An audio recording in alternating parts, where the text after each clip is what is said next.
అస్సలాముఅలైకుం బచ్చే, అందరికీ బక్రీద్ శుభాకాంక్షలు. ఈరోజు మనం ముస్లింలు చాలా పవిత్రంగా జరుపుకునే పండుగ గురించి తెలుసుకుందామా? అదే అండి బక్రీద్.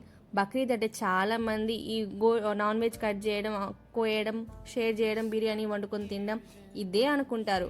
కానీ అస్సలు కాదు. బక్రీద్ అంటే అన్ని పండుగల్లాగే రంజాన్ తర్వాత ది మోస్ట్ బాగా సెలబ్రేట్ చేసుకునే పండుగ ముస్లిమ్స్కి అంటే బక్రీద్.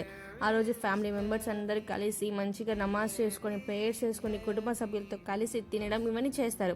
అలాగే అసలు బక్రీద్ ఎందుకు చేసుకుంటారు, అసలు ఏంటి బక్రీద్ అంటే బక్రీద్ని ఈదుల్ హుదా అని కూడా పిలుస్తారు. ఈ పండుగ మనకి త్యాగం, మంచి మనసు మరియు అల్లా మీద నమ్మకాన్ని గుర్తు చేస్తుంది. చాలా సంవత్సరాల క్రితం ప్రాఫెట్ ఇబ్రహీం గారు అల్లా మీద ఉన్న నమ్మకం కోసం పెద్ద త్యాగం చేయడానికి సిద్ధమయ్యారు. ఆయన భక్తి చూసి అల్లా వారిని ఆశీర్వదించారు. అప్పటి నుంచి ముస్లింలు బక్రీద్ పండుగని జరుపుకుంటున్నారు.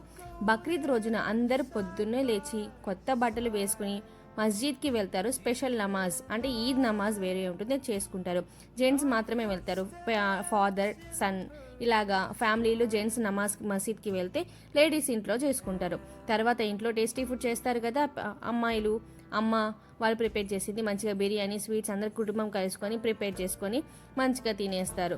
ఇంకా వచ్చి ఈ కుర్బానీ చేసిన తర్వాత అవంతా చిన్నపిల్లలు వీళ్ళంతా కొత్త డ్రెస్సులు వేసుకోవడం, అందరికి వెళ్ళి ఆ కుర్బానీ గోష్ షేర్ చేయడం, పంచి ఇవ్వడం, ఇంకా పేదవాళ్ళకి ఫుడ్ ఇవ్వడం, ఇంకా తెలిసిన ఫ్రెండ్స్కి. అండ్ బక్రీద్లో కుర్బానీ అనే విషయం చాలా ముఖ్యమైనది, కానీ చాలా మంది దాన్ని కరెక్ట్గా అర్థం చేసుకోరు. కుర్బానీ అంటే కేవలం ఒక జంతువుని బలి ఇవ్వడం కాదు, దాని వెనక ఒక పెద్ద మీనింగ్ ఉంటుంది. ఇస్లాంలో కుర్బానీ అంటే మన దగ్గర ఉన్న మంచి విషయాలు అల్లా కోసం త్యాగం చేయడం అని అర్థం.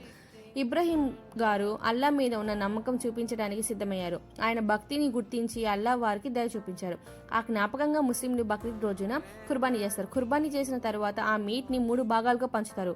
ఒక భాగం ఫ్యామిలీ కోసం, ఒక భాగం రిలేటివ్స్ మరియు ఫ్రెండ్స్ కోసం, ఇంకొక భాగం పూర్ పీపుల్ కోసం. అంటే బక్రీద్లో ముఖ్యమైనది పంచుకోవడం, దయ మరియు మంచి మనసు. చాలా మంది అవుట్ సైడ్ నుంచి చూసి తప్పుగా అనుకుంటున్నారు, కానీ ముస్లింలకి ఇది ఒక పవిత్రమైన నమ్మకం మరియు సేవతో కలిసిన పండుగ. ఈ పండుగ మనకి నేర్పించేది ఏంటి అంటే మనం తినేటప్పుడు పక్కన ఉన్న వాళ్ళు కూడా సంతోషంగా ఉండాలి. So thank you. అందరికీ బక్రీద్ శుభాకాంక్షలు వన్స్ అగైన్.